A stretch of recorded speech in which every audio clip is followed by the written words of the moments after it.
Assalamualaikum warahmatullahi wabarakatuh.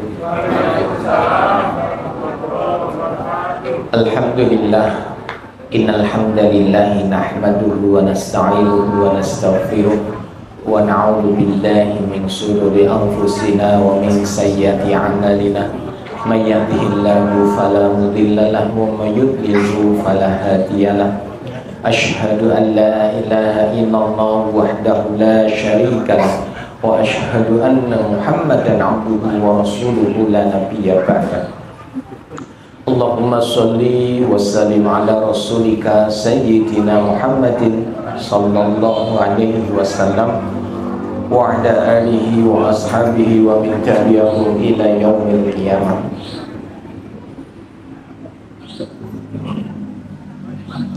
Ya ayyuhalladzina amanu taqullaha wal tanzur nafsum ma qaddamat lighad wa taqullaha innallaha khabirun bima ta'malun.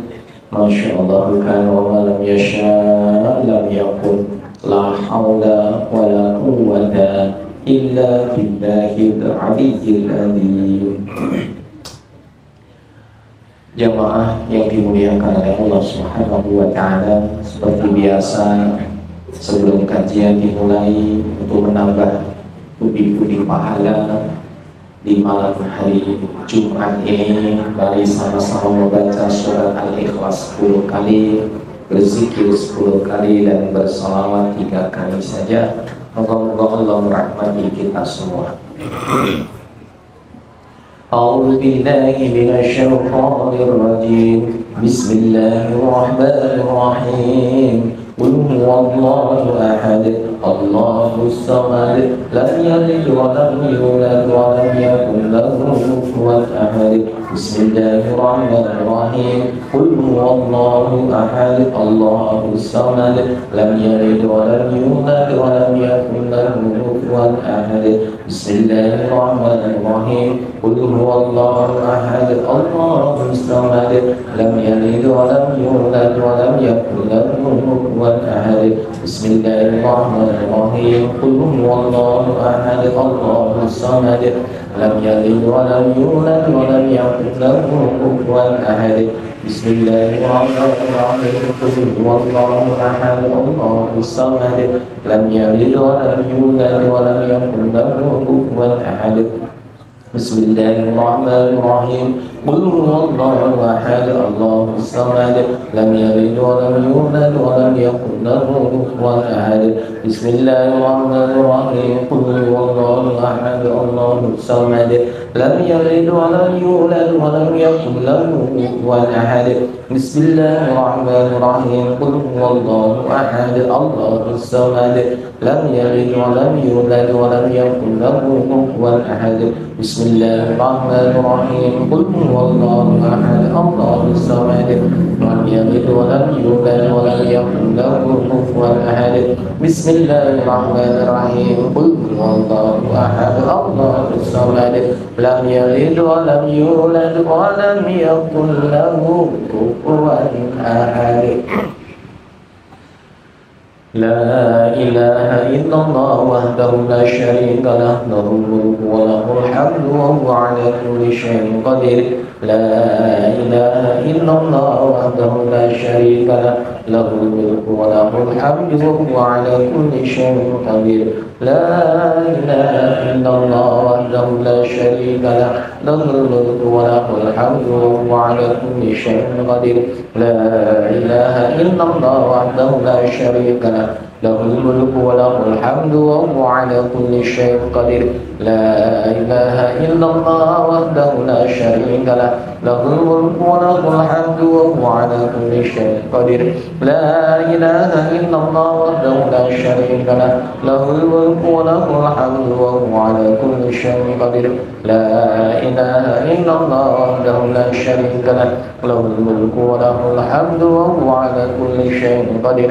La ilaha illallah wahdahu la syarika lah, له الملك وله الحمد وهو على كل شيء قدير لا إله إلا الله وحده لا شريك له له الملك وله الحمد وهو على كل شيء قدير لا إله إلا الله وحده لا شريك له له الملك وله الحمد وهو على كل شيء قدير اللهم صل على سيدنا محمد وعلى آل سيدنا محمد كما صليت على سيدنا إبراهيم وعلى آل سيدنا إبراهيم وبارك على سيدنا محمد وعلى آل سيدنا محمد كما باركت على سيدنا إبراهيم وعلى آل سيدنا إبراهيم في العالمين إنك حميد مجيد اللهم صل على سيدنا محمد وعلى آل سيدنا محمد كما صليت على سيدنا إبراهيم وعلى آل سيدنا إبراهيم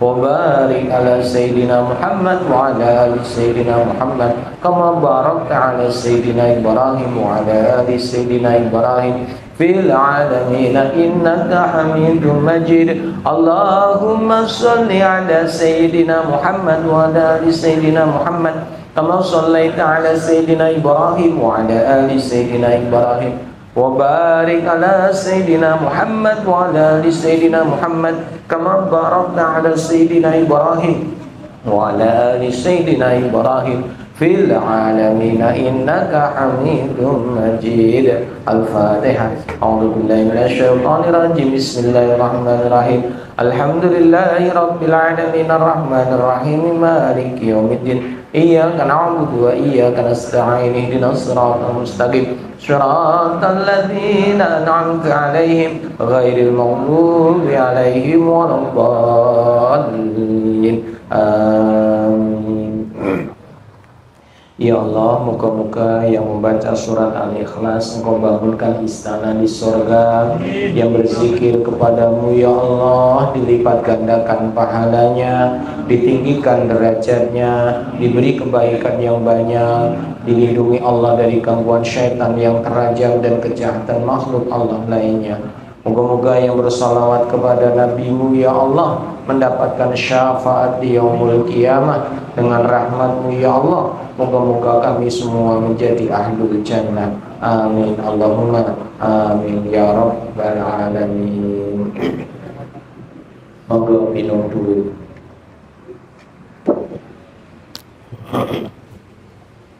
Bismillah.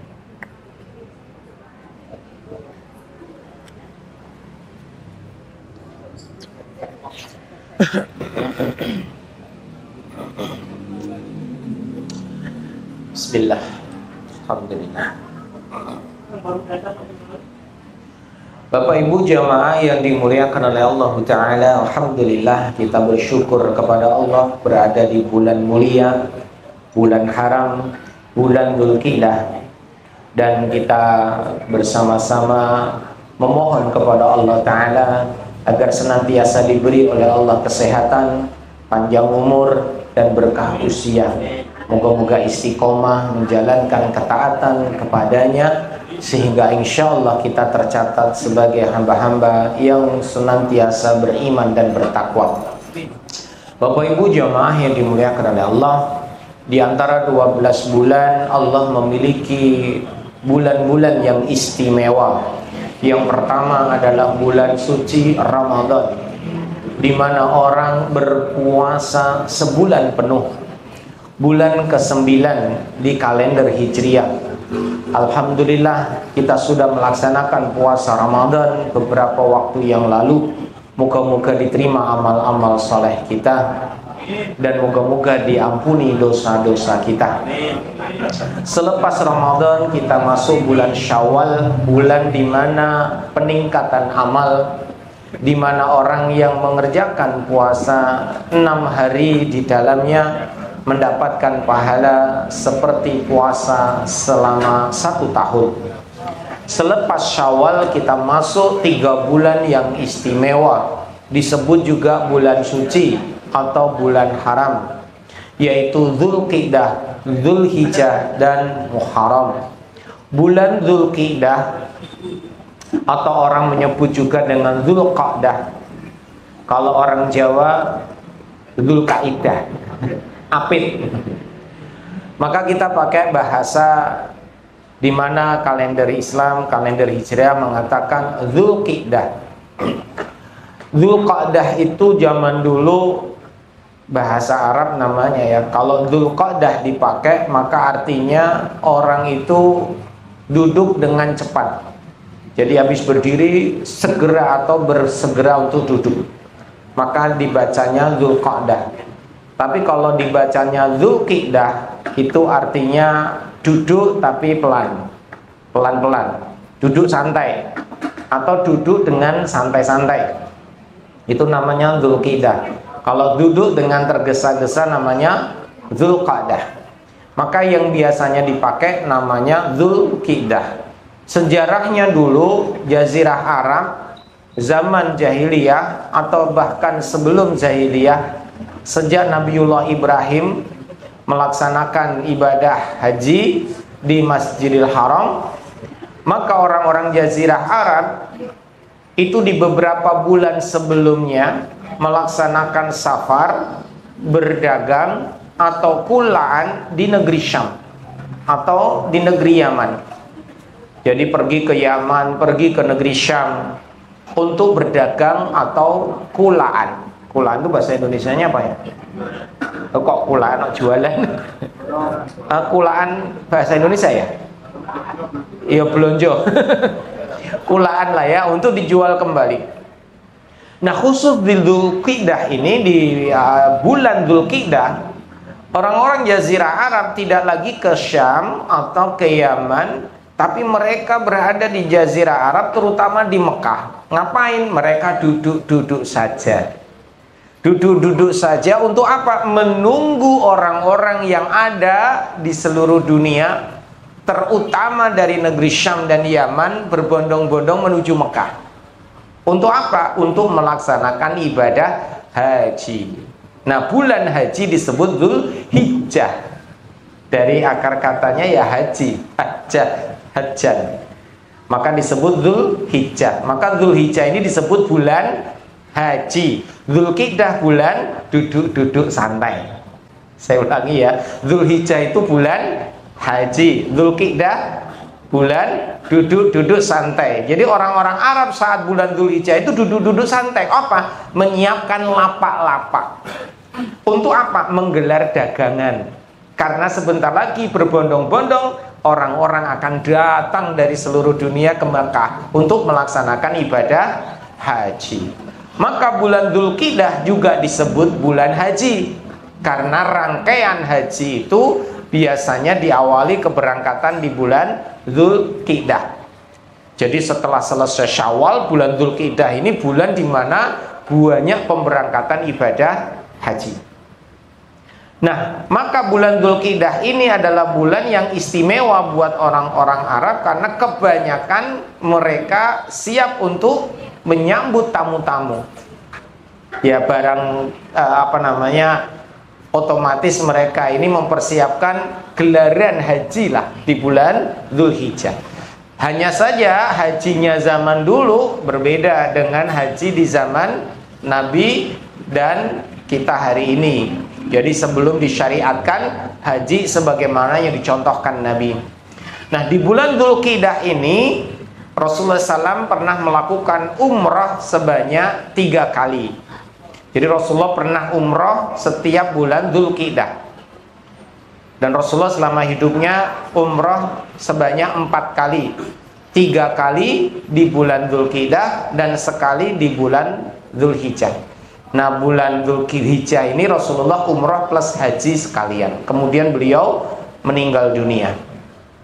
Nah, jamaah yang dimuliakan oleh Allah Ta'ala, bulan Dzulqa'dah, bulan Dzulhijjah, bulan Muharram, dan juga Rajab, yaitu di antara Jumadil Akhir dan bulan Sya'ban, termasuk 4 bulan yang haram atau 4 bulan yang suci. Dan beliau, para ulama-ulama menjelaskan keistimewaan 4 bulan ini dari hadis-hadis Nabi SAW dan juga amaliyah orang-orang soleh zaman dahulu, menyiapkan diri mereka untuk memperbanyak pahala di bulan-bulan ini, sebagaimana memperbanyak pahala di bulan Ramadan. Nah, bedanya dengan bulan Ramadan, kalau bulan Ramadan itu kita beramal soleh, maka pahalanya berlipat ganda, banyaknya luar biasa, dari 100 kali lipat sampai tak terhingga jika melakukan amal saleh. Tapi jika melakukan dosa, dosanya tidak dilipat gandakan, ya tetap dinilai 1. Jadi bulan Ramadan kok melakukan maksiat, menghasilkan dosa, tercatat 1 dosa. Tapi berbeda di 4 bulan ini, bulan Dzulqa'dah, Dzulhijjah, Muharram, bulan Rajab, kok orang itu melakukan dosa, maka dosanya berlipat ganda. Dan juga sebaliknya, jika di 4 bulan ini melakukan amal soleh, maka pahalanya juga berlipat ganda.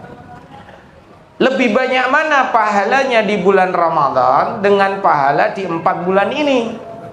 Jawabannya lebih banyak di bulan Ramadan. Jadi kalau di bulan Ramadan pengalinya itu minimal 100 sampai tak terhingga.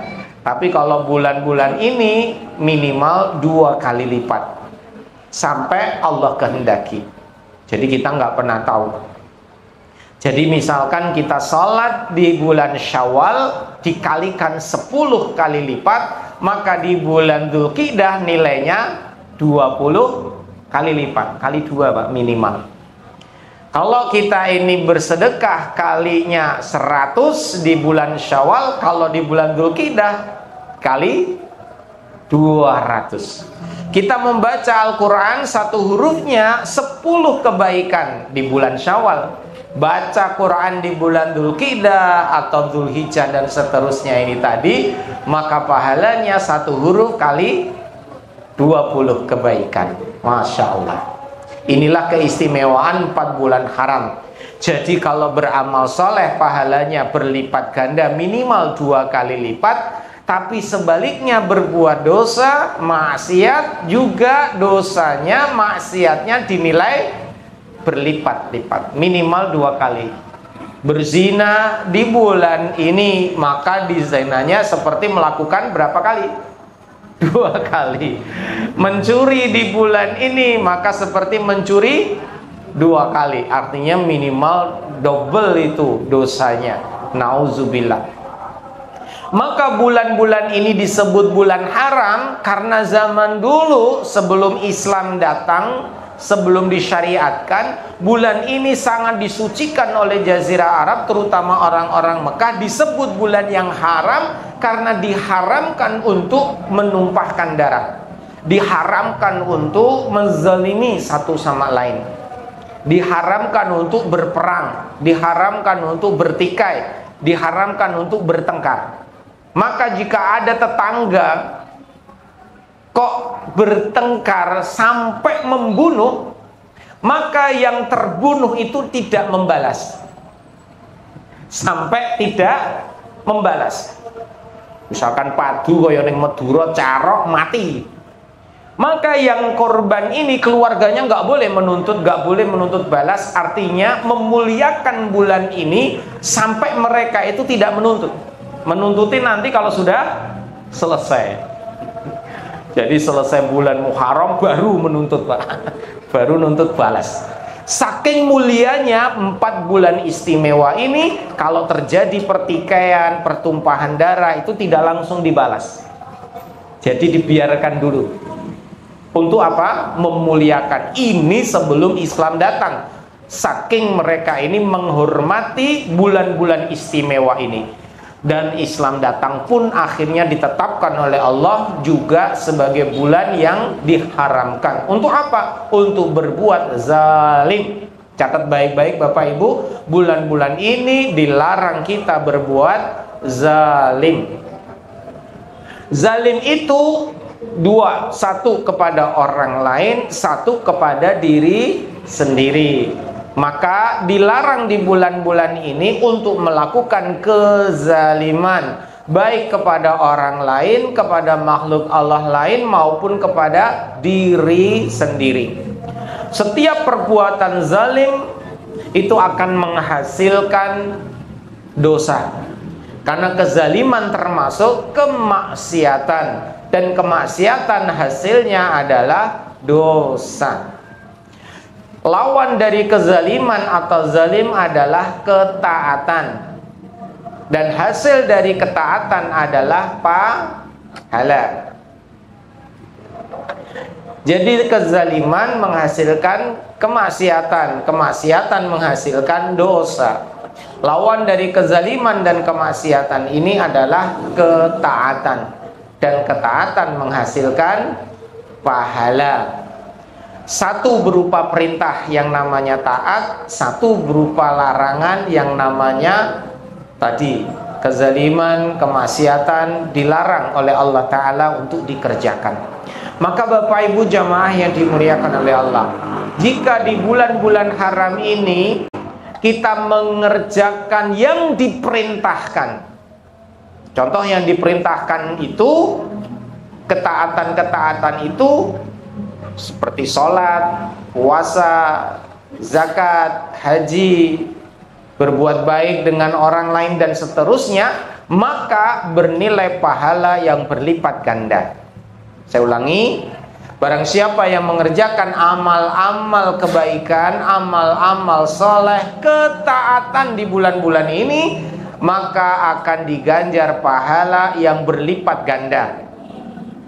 Dan sebaliknya, siapa yang meninggalkan perintah Allah, kalau tadi kan mengerjakan nih yang diperintah, berarti dia taat. Kok dia tidak mengerjakan, berarti termasuk maksiat, melakukan dosa, kezaliman.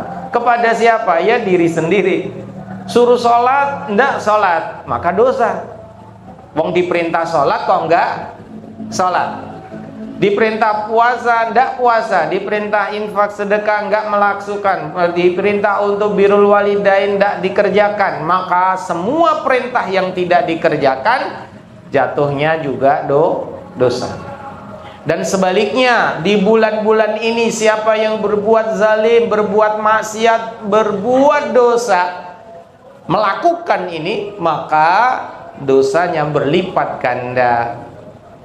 Dan sebaliknya, apabila di bulan-bulan ini tidak mengerjakan dosa, tidak mengerjakan maksiat, tidak melakukan kezaliman, maka dia mendapatkan apa? Pahala. Saya ulangi ya. Kalau yang ini tadi taat nih, siapa yang mengerjakan taat dapat pahala. Siapa yang tidak mengerjakan taat berarti dosa. Yang ini maksiat. Siapa yang mengerjakan maksiat, dosa, maka mendapatkan mengerjakan kezaliman dan kemaksiatan mendapatkan dosa. Jika dia meninggalkan maksiat dan kezaliman mendapatkan pahala. Jelas ya?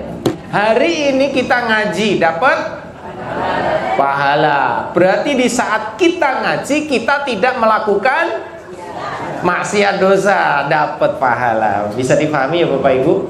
Maka kita lebih baik tidur daripada melakukan maksiat. Tidur bisa bernilai ibadah, dapat apa?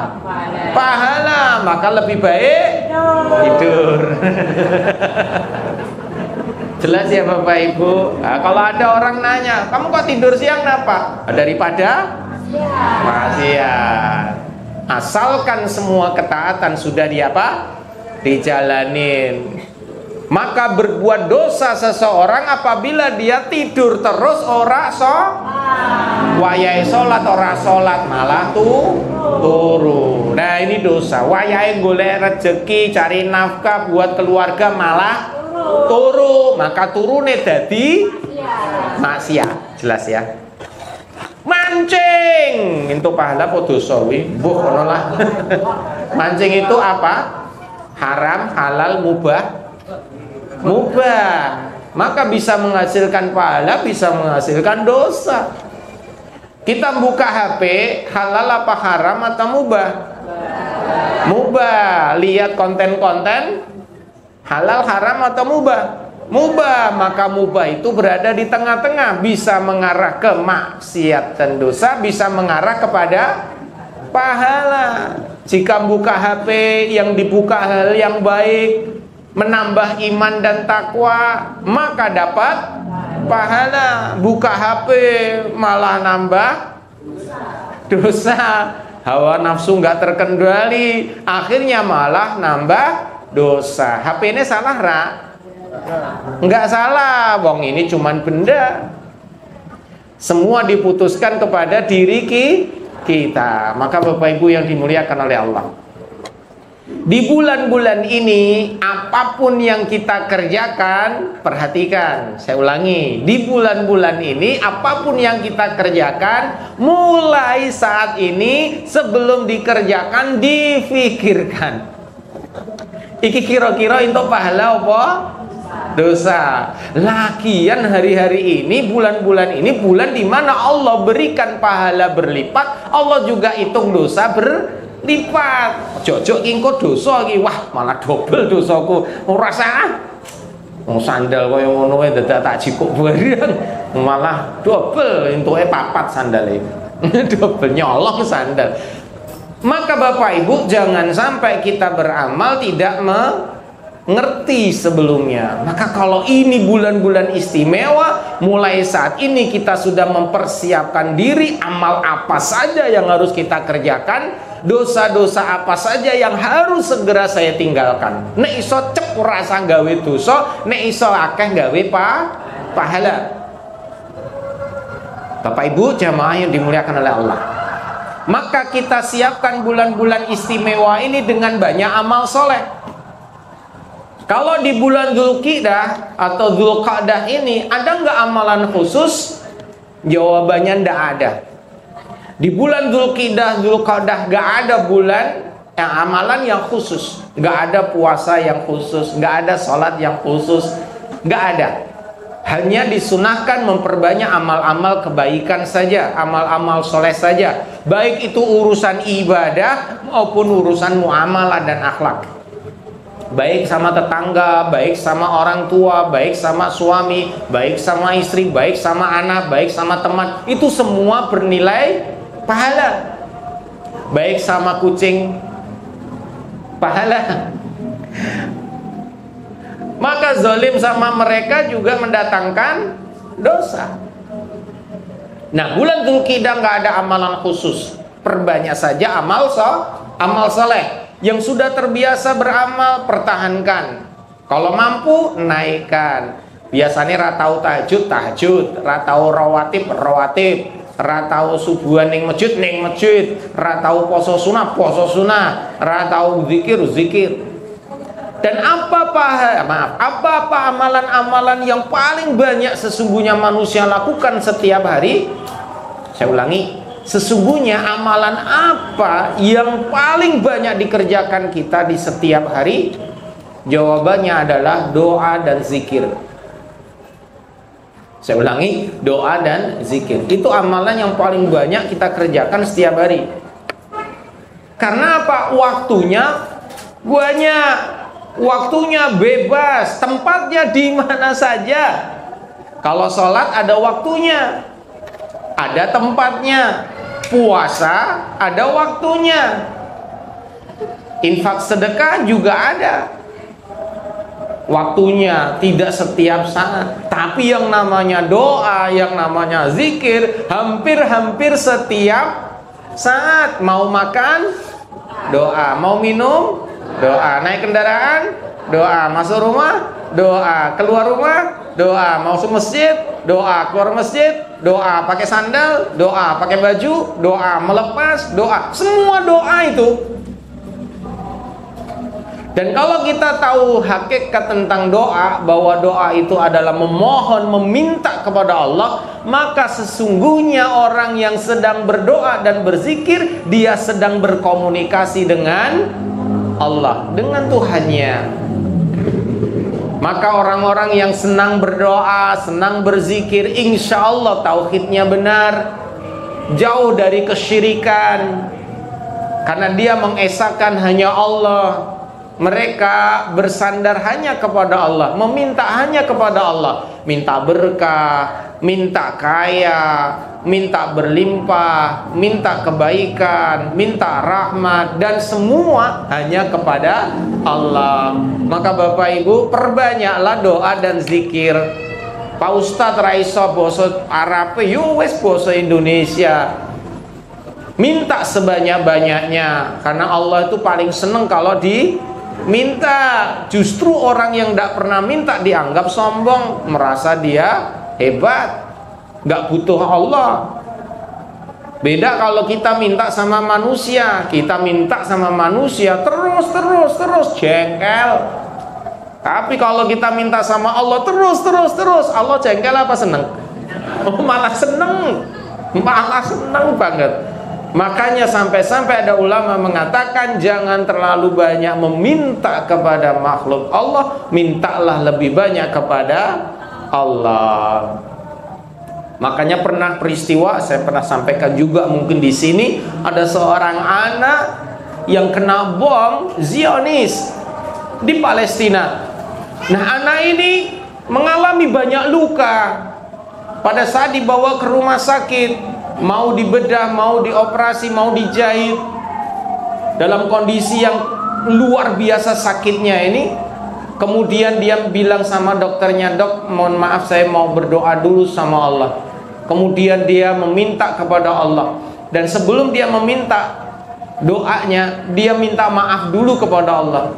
"Ya Allah, saya mohon maaf kalau hari ini saya harus meminta kepada manusia untuk mengobatiku, memperbaiki lukaku supaya tidak merasa sakit."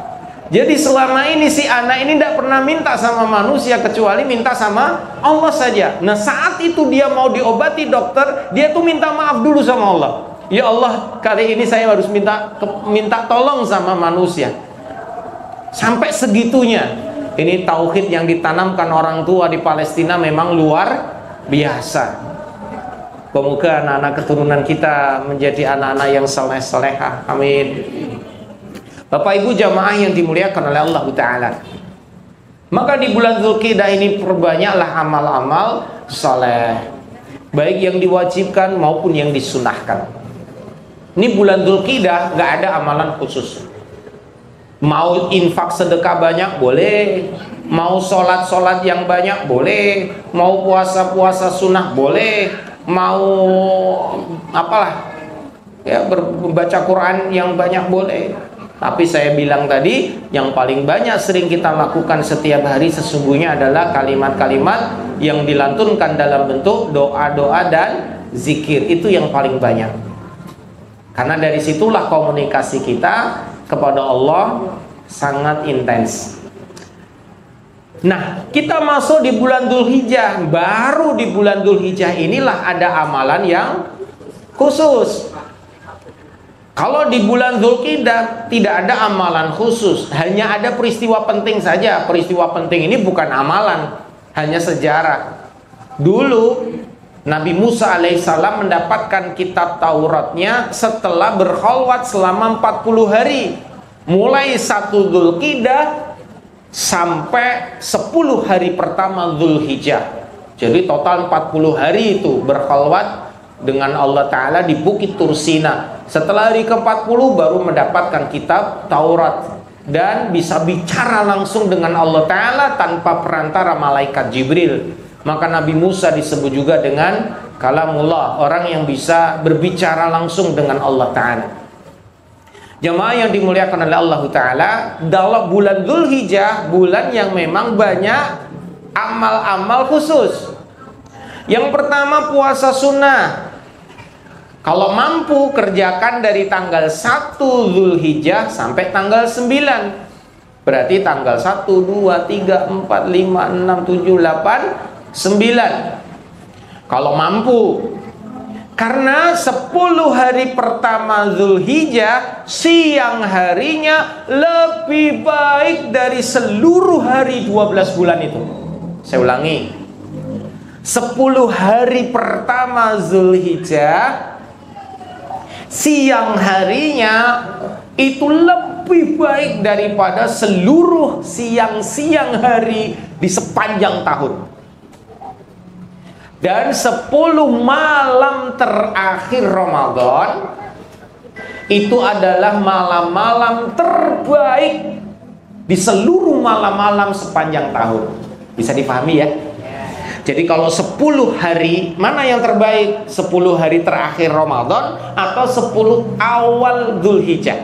Maka jawabannya tadi, kalau siang lebih baik yang 10 awal Dzulhijjah. Kalau malam baru 10 akhir Ramadan. Jelas ya? Maka besok kalau ketemu bulan Dzulhijjah, siang harinya dari mulai habis subuh sampai maghrib beramal solehlah yang banyak, karena ini hari-hari yang terbaik di sepanjang tahunnya. Kenapa 10 hari pertama Dzulhijjah ini terbaik menurut para ulama ahli tafsir? Karena rukun Islam kelima ini bisa disempurnakan di 10 hari terakhir ini. Dan tidak bisa dilakukan di Ramadan, apalagi hari-hari lain. Jelas orang bisa bersyahadat di bulan Syawal dan Dzulhijjah, bisa juga sholat Syawal, Ramadan dan Dzulhijjah, bisa juga zakat di Ramadan dan Dzulhijjah, bisa juga puasa di Ramadan dan Dzulhijjah. Tapi yang namanya ibadah haji tidak bisa di bulan Ramadan, hanya bisa di bulan Dzulhijjah. Maka 5 rukun Islam ini bisa disempurnakan di 10 hari pertama Dzulhijjah. Maka ulama mengatakan 10 hari pertama Dzulhijjah ini memang luar biasa istimewa. Amalan soleh yang pertama khusus di bulan Dzulhijjah adalah puasa. Kalau tidak mampu 9 hari, 2 hari saja. Namanya puasa Tarwiyah dan puasa Arafah, yaitu puasa tanggal 8 dan 9-nya. Tidak mampu lagi, ya minimal puasa Arafahnya tanggal 9. Maka siapa yang puasa Arafah akan mendapatkan pahala yang banget besar dan diampuni dosa-dosanya 2 tahun. Setahun yang lalu dan setahun yang akan datang. Kalau bulan Ramadan menghapuskan dosa setahun yang lalu. Ini puasa sekali saja Arafah menghapuskan dosa setahun yang lalu dan menjaga dirinya dari dosa setahun yang akan datang. Masya Allah. Maka eman nek ora poso tanggal 9. Nek bisa 1 sampai 9. Gak mampu ya 2, Tarwiyah dan Arafah. Udah gak mampu lagi Pak Ustadz, ya wis tanggal 9. Gak mampu juga minimal niat. Tuh, gak mampu Pak Ustadz. Terutama ibu-ibu, wis niat sik. Aku sesuk rencana poso Pak. Tanggal 1 sampai 9 Dzulhijjah. Alhamdulillah datang bulan. Sing penting wis apa? Wis niat. Itulah hebatnya niat. Meskipun tidak puasa tetap dapat pahala. Tidak berlaku bagi bapak-bapak. Niat tok berarti ora. Ya pahalane beda Pak karo ibu-ibu. Wis niat berhalangan. Dan tidak mungkin mereka bisa berpuasa. Halangannya syar'i banget kuwi. Nah, kecuali bapak-bapak halangannya juga syar'i, ya tetap dapat pahala penuh. Contoh, malah opnam di rumah sakit. Itu pahala penuh. Bapak Ibu jamaah yang dimuliakan oleh Allah, yang pertama puasa. Yang kedua amalan istimewa di bulan Dzulhijjah khusus ini, yaitu menyembelih hewan kurban. Jambiro ini cepet men ya. Menyembelih hewan kurban tidak ada di bulan lain kecuali Dzulhijjah, tanggalnya 10 Dzulhijjah. Lanjut hari raya Tasyrik 11, 12, 13. Tidak disembelih tanggal 10, boleh 11-nya, boleh 12-nya, boleh 13-nya. Sunnahnya disembelih di waktu apa? Di waktu duha. Waktu duha itu berarti apa? Pagi.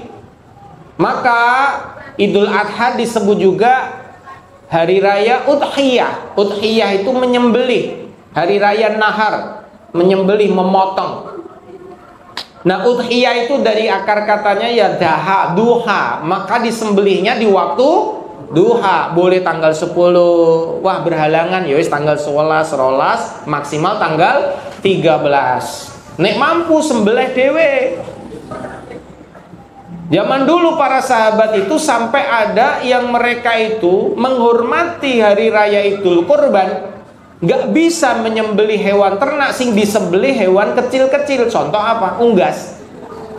Makanya Gus Baha itu sampai mengajarkan, nek kowe ora mampu tuku sapi pa wedhus ya minimal tetap nyembelih di tanggal 10, minimal nyembelih pitik. Sampai begitu loh.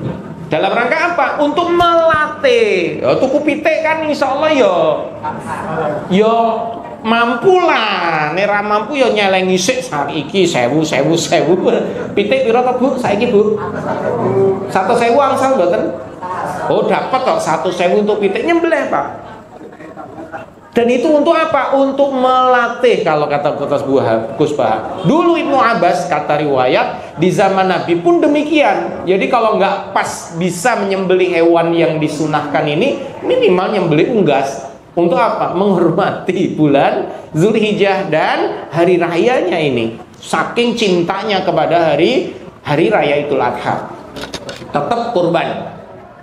Nah, kalau mampu hewan ternak, ya sapi, ya onta, ya kambing. Barang siapa yang dia, kata Nabi SAW, menyembelih kambing 7 ekor, maka pahalanya seperti menyembelih 70 ekor. Masya Allah. Pengge piro ki? Pitu ping 10 ya. Saya ulangi, siapa yang menyembelih 7 ekor, berkorban 7 ekor kambing, maka senilai dengan menyembelih 70 ekor kambing. Dan barang siapa menyembelih 1 ekor sapi, maka senilai dengan menyembelih 70 ekor kambing. Jadi 1 sapi itu senilai 70 kambing, bukan 70 sapi, Pak. Ternyata 70 kambing. Berarti mau 7 kambing sama dengan 1 sapi. Nyembelih 7 kambing, maka senilai dengan menyembelih 70 sapi. 70 kambing. Menyembelih 1 sapi senilai dengan 70 kambing. Dan siapa yang menyembelih 1 kambing, kata Nabi SAW, besok semua dagingnya, tulangnya, bulunya akan datang kepadanya menjadi tebusan. Di hari kiamat, maka binatang-binatang ini akan menjadi tebusan. Karena apa? Di hari kiamat ini besok tidak ada orang yang bisa menebus dosanya kecuali dengan syafaat. Orang-orang kafir di hari kiamat meminta kepada Allah, ya Allah, dosaku mintalah tolong untuk ditukar dengan anak-anak keturunanku. Dan kata Allah, tidak bisa. Anak-anak keturunan tidak bisa sebagai jaminan untuk melebur dosa dia. Kalau begitu harta-hartaku, maka orang terkaya di dunia sekalipun, miliarder, triliuner, apapun hartanya, matinya dia ahli neraka, tidak bisa ditebus dengan kekayaan dulu dia di dunia. Maka di dalam Al-Quran ada ayat, la yanfa'u malu wala banun illa man atallaha biqalbin salim. Besok di hari kiamat gak berguna itu semua. Apa? Harta-hartanya dan anak-anaknya. Karena orang kafir itu minta kepada Allah supaya dulu di dunia dia punya anak, punya harta untuk menjadi tebusan dia. Tebusan apa? Dosanya. Ternyata nggak bisa. Nah, hanya saja mereka yang berkorban ini, kelak binatang ini akan menjadi tebusan dia. Masya Allah. Maka yang orang berkorban akan ditebus dengan binatang-binatang ini. Dosa-dosanya akan dihilangkan, digugurkan dengan tebusan-tebusan ini. Di hadis yang lain, binatang ini bermetamorfosa akan menjadi tunggangan dia saat disiram. Makanya orang Madura itu kalau cari kambing yang tanduknya kuat, sesuk main cekelane kuat gitu. Makanya nih nyembelih sapi diurun wong pitu, ya pitu numpak kabeh mungkin. Enggak gitu ceritanya ya. Bahkan kata Nabi, semua bulu-bulu yang ada di dalam binatang itu akan menggugurkan dosa-dosanya sebanyak bulu-bulu itu. Sahabat bertanya, apakah juga sama dengan rambut? Ya Rasulullah, sama. Mau bulu, mau rambut, semua sama. Sebanyak itulah.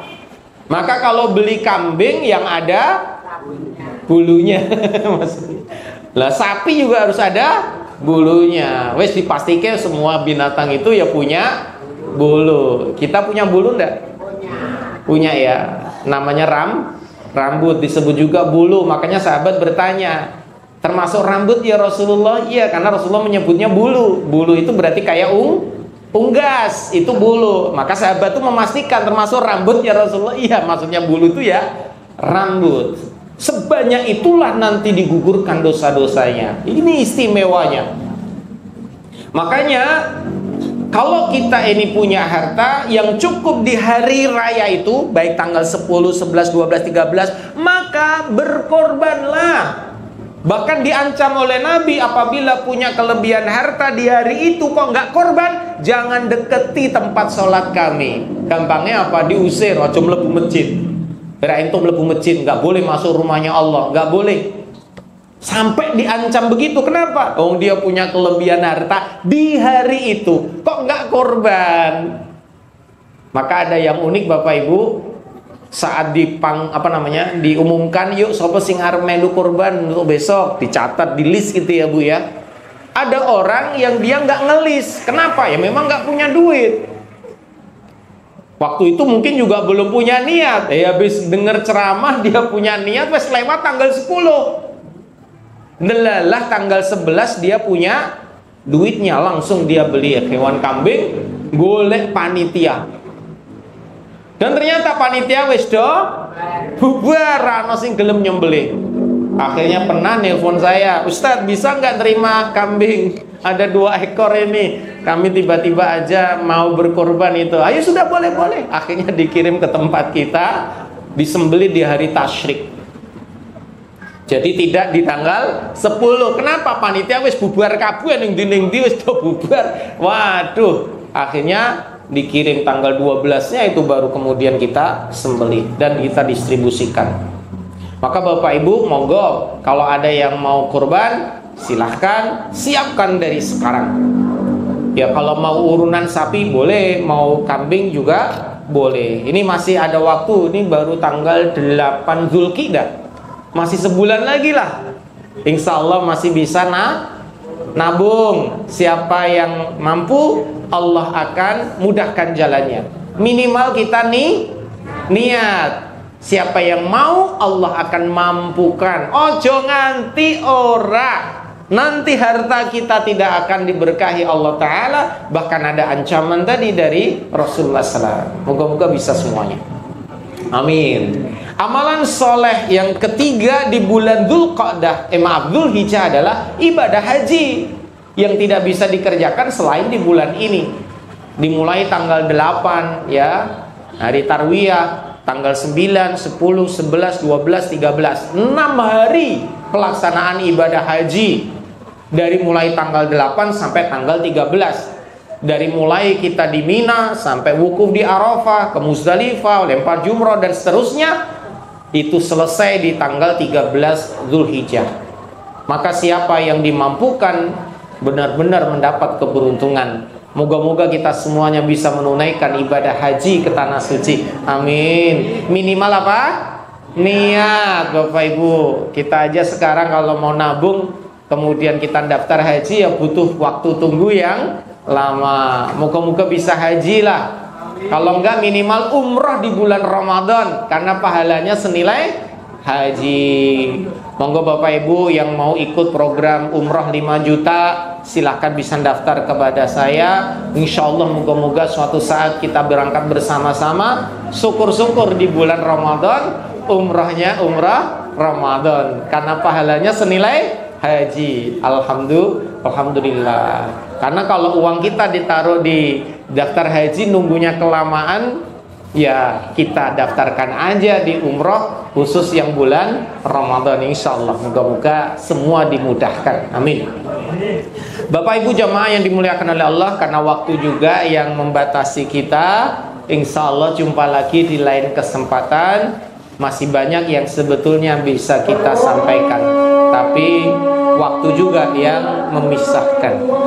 Berkah berlimpah buat Bapak Ibu semuanya. Jumpa lagi di lain kesempatan. Moga-moga Allah mudahkan kita beramal soleh.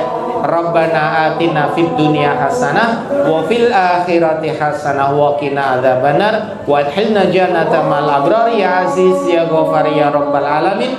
Walhamdulillahi rabbil alamin. Subhanaka Allahumma wa bihamdika asyhadu an la ilaha illa anta astaghfiruka wa atubu ilaik. Assalamualaikum warahmatullahi wabarakatuh.